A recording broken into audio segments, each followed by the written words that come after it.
Kasabay na ng matagpuan ng isang pulis na nawala habang nakapatrol duty sa Bulacan kagabi. Nakapatong sa katawan nito ang isang karatulang may nakasaad na pulis na pusher, huwag tularan. Samantala, isang lalaki rin ang napatay matapos umunong mabiktima ng hit and run sa Balagtas, Bulacan. Ito ang balita ni Nestor Torres. Palaisipan ngayon sa Bulacan Police kung sino at ano ang motibo sa pagpatay sa isa nilang tauhan. Ang biktimang CPO3 Michael Limanalad, 34 anyos, ay natagpuan sa Barangay Ubihan sa May Kawayan, Bulacan.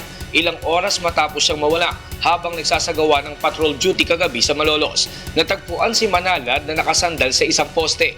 Nakatali ang mga kamay at bibig at may sugat sa iba't ibang bahagi ng katawan. Nakapatong sa katawan nito ang isang karatulang may nakasulat na pulis na pushera, huwag tularan. May nakuha ring isang sachet ng hinihinalang shabu sa bulsa nito. Ayon sa pulisya, nawalan sila ng kontak kay Manalad bandang alas 10 kagabi matapos siyang iwan ng kanyang mga kasama na rumisponde sa isang kaso ng emergency. Nawawala naman ang baril ni Manalad pati na ang ginamit nitong patrol car. Hindi po natin talaga alam kung yung nakasabit sa kanya ay totoo. So yung happy po namin, then yung investigation section namin, nakikipag-coordinate po sa Malolos Police para po din sa sundan tong pangyayari na. Samantala, sa bahagi naman ng Balagtas ay isang lalaki ang nasawi matapos umanong mabiktima ng hit and run kaninang alas 7 ng umaga.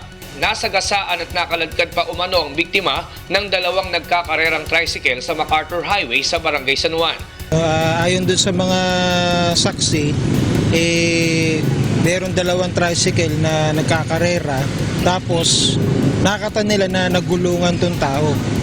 So hindi nila masigurado kung ito eksaktong nasagasaan ng mga tricycle, pero yung tricycle na huling nakita nila bumaliktad tapos nagkaroon ng injury yung driver. Sa ngayon ay inaalam na nila ang pagkakakilanlan ng biktima pati na ang driver ng dalawang tricycle. Mula dito sa Bulacan, Nestor Torres, UNTV News Worldwide.